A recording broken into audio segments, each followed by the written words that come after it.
سیاست چاہتی ہے عدل و انصاف. کیسا عدل و انصاف؟ نوشیروان ہمایوں جو بادشاہ گزرا ہے جس کا مقبرہ دلی میں ہے، اس کا بیٹا نوشیروان جب وہ قلعہ کی تعمیر کر رہا تھا، بادشاہ کا محل، بادشاہ کا فوج بن رہا، کئی 100 ایکڑ بن رہا، بیچ میں بڑھیا کا جھونپڑا ہے، بیچ میں بڑھیا کا جھونپڑا.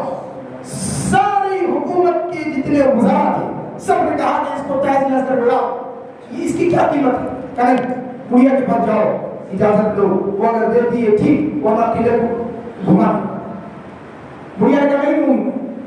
تاریخ گواہ ہے نوشیروان نے اپنے قلعہ کو گھمایا ہے بڑھیا کے قلعے سے.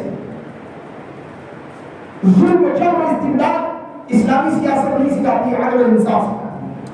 عالمگیر اورنگزیب رحمۃ اللہ علیہ، ہمارے نوجوانوں کو معلوم نہیں ہے، آج پورا ہندوستان لگا ہوا ہے، تلا ہوا ہے اورنگزیب عالمگیر کو بدنام کرنے کے لیے. اورنگزیب عالمگیر رحمۃ اللہ علیہ ایک ایسے منصف بادشاہ تھے. بھئی کون سی سلطنت ایسی جو ہم کو بتائے اس کا بادشاہ، اس کا پی ایم پوری حکومت کو چلانے والا ٹوپیاں بن کے اپنا روزگار چلاتا ہو، لکھ لکھ کے نسخے بیچ بیچ کے اپنا روزگار چلاتا ہو.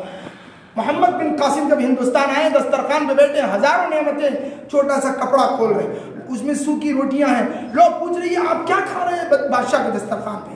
کہا انہی نعمتوں نے تمہیں برباد کیا ہے، انہی سوکھی روٹیوں نے آج پورے ہندوستان کو میرے مٹھی میں رکھا. اسلامی سلطنت میں عدل و انصاف ہے، اسلامی سلطنت عدل و انصاف چاہتی ہے. تو ہماری مسلم تنظیمیں، ہماری مسلم طاقتیں جتنی بھی کوشش کریں، میرے دوستو، ہم کسی بھی ایک مخصوص جماعت کے آئینے کو ہٹائیں، ملت میں عدل و انصاف کے نظام کو باقی رکھنے کے لیے سپورٹ کریں، ملت میں امن و امان قائم کرنے کے لیے ہم سپورٹ کریں. اس حوصلے کو، اس جذبے کو ہمیں باقی رکھنے کی ضرورت ہے. میرے دوستو،